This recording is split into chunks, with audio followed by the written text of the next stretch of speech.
Hello everyone, welcome back to the Brick Build YouTube channel. I'm your host Nicholas, and today we are going to be going over Ahsoka's Jedi Interceptor.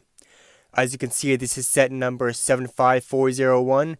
The set comes with 290 pieces, and it's currently retailing for, get this, $45. That I'll get into more in a little bit, but for now, let's jump right into the review. So diving in, we have Ahsoka's Jedi Interceptor, which also comes with 3 minifigures in the set. Those I will get to in a bit, but first let's get on to the build. So as you can see, this is a pretty nice looking Jedi Interceptor. This is actually the first one that I've ever had. And as you can see, it has the iconic blasters up at the front, and it has the iconic cockpit in the back, where you can see Ahsoka. So she can go ahead and just get put right in there. Bam, like that. Close the cockpit, and there you go. She is in her Jedi Interceptor. Here is the location where you place R7A7, and as you can see, it has the 2 studs in there so that the astromech doesn't get too stuck in there, but it still has that clutch power. And so this is what it looks like with the astromech droid in it. Very nice looking. And then under the ship we have these pieces, right, that can actually hold Ahsoka's lightsabers. And so here it is with her lightsabers underneath. You can't really see them too well, right? They're pretty hidden, which I am very glad about. So, yeah, here's what it looks like. They're still a bit uncovered, but hey, I'm not complaining. Still looks really nice, and it gets the job done. And here's a quick look at the back of the ship. Not too bad looking. Here's a front view. Very awesome.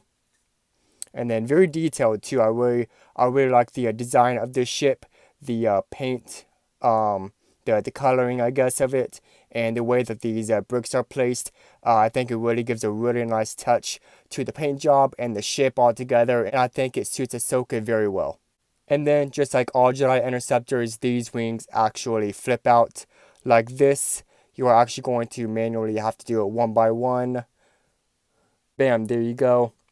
Very nice looking. Got the vent pieces on there, and it has some stickers on the inside as well as outside, so all of these are stickers. They're not printed, but yeah, here's a good look at it, and the underside of each of them as well.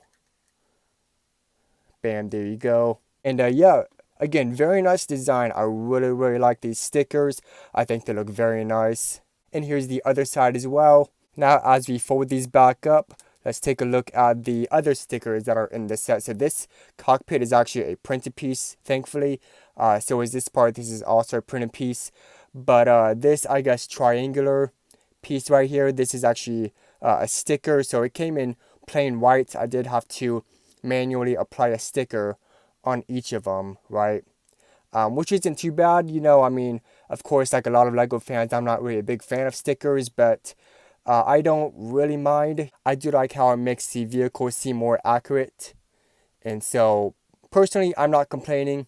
Not only that, but this console piece right here is also a sticker. So yeah, here's just a quick view of the cockpit that you can sit Ahsoka in. Yeah, very simple. Very nice looking. And it fits the minifigure well. You can just fold this cockpit in, and there you go. There's no gaps or anything. And so yeah, very nice cockpit on the interior as well as the exterior. And then on the back, as you can see, it has these, I guess, engines, if you will. Very nice looking. And these are actually, I'm going to take this off real quick for you. These pieces are actually just the standard car tires, right? Sitting on some Technic pieces. And so these just literally just slide back onto this piece with this piece holding it in between. Bam, just like that. Very nice looking and very simple. And then I actually didn't have these in before, but as you can see, it has those spring-loaded missiles, if you will, for the Jedi Interceptor, right? And just like in every other vehicle in Star Wars, so I'll show you this right now. So with this, you press down and it'll fire, bam, just like that. And there's the other one. So yeah, it comes with 2 spring-loaded missiles. Actually comes with an extra one. And here are all 3 minifigures that come in this set. First, let's start off with Ahsoka. So, starting off with Padawan Ahsoka, as you can see, she has her traditional hair that we see in the earlier seasons of the Clone Wars, as well as her 2 green lightsabers that we see in the show as well. and she comes with a second face print as well. And here is the back printing as well. And also these legs that she has are shorter than the traditional minifigures, but they are still posable. So they aren't the traditional short legs, but they are the posable ones that are slightly taller, but not much taller. And so as you can see, she can be sitting down in her interceptor or wherever you choose. So she can be running into battle, but do be aware, you can't really pose her diagonally on the base plate because she'll be a bit slanted, so that's why she's kind of bent over. But I do kind of like that look, not gonna lie. I really don't mind it. I love these shorter legs that are posable, so I'm actually a huge fan of these legs, and I really hope that LEGO comes out with more of them in the future.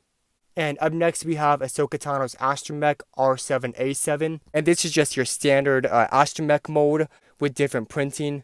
But I do really like the way that this Astromech looks. Unfortunately, there is no printing on R7's back torso. But thankfully the dome is of course printed all around, thankfully, which I'm a huge fan of. And I actually really like this shade of red for the Astromech. So yeah, this is actually a really good Astromech. I'm a huge fan of the color as well as the printing on this Astromech. And last but not least, we have Anakin Skywalker. This also looks like it's portraying the one as seen in the Clone Wars TV show. Except if you look closely, he's not wearing his armor. It's all Jedi robes that he's wearing. Not only that, but he also has a second face print, just like Ahsoka Tano does. And this minifigure has some pretty good leg printing. I wasn't expecting to like it as much as I actually do, so I really like the leg printing, and I like the printing, on the torso as well, and the head. Just pretty much all together, I really like the painting, or the printing, pardon me, on this minifigure. I think it looks really nice, just like Ahsoka and R7. And here are all of the extra pieces that come in this set. And just like the ARC 170, we have an extra spring-loaded missile piece right there. And I'm not sure why, but I got 2 extra ones of these dark gray bar pieces. I went back in the instructions to check to see if I accidentally skipped a step or something, but apparently I didn't. So these 2 bar pieces are just in there, which I don't mind. Wasn't really expecting it, but hey, I'm not complaining at all. And so yeah, here are just all of the extra pieces that come in this set. So the big question now is this set worth $45? It actually depends on, your price range. For me, $45 is kind of high. You do have to take into consideration what you plan on using the set for. Like for me, I do want to incorporate this set into a mock, whether in the far future or the near future, whenever. So I do wish that I, would have waited to buy this set, like on sale or something, right? To me, $45 isn't really hitting it. It's not my ideal price for, a set for like a Jedi Interceptor. This is kind of a small set. $45 is, really pushing it for me. So again, I do wish that I would have waited for this to go on sale. I know that Ahsoka is a, like anticipating minifigure, especially with the, short legs, right, that are posable. But, you really gotta, I guess take into consideration what your price range is. For me, $45 in the end doesn't really cut it for a Jedi Starfighter or an Interceptor. And so that's just my thoughts on this. Again, I wish I would have waited for this set to go on sale. Besides that, this is a pretty good set. A lot of great building techniques. I really like the design on this. The stickers and everything, and the brick places, they're all, I guess spot on. So I really like the way that this ship looks. And so yeah, that's just, my thoughts on this set. In the end, this isn't really a bad set. So that's going to be it for today, guys. Thank you so much for watching. If you enjoyed this video, please be sure to click that like button. And if you want, you can subscribe to the channel by smashing that subscribe button below. For both of those things are appreciated beyond words. And with all that being said, I will see you in the next video.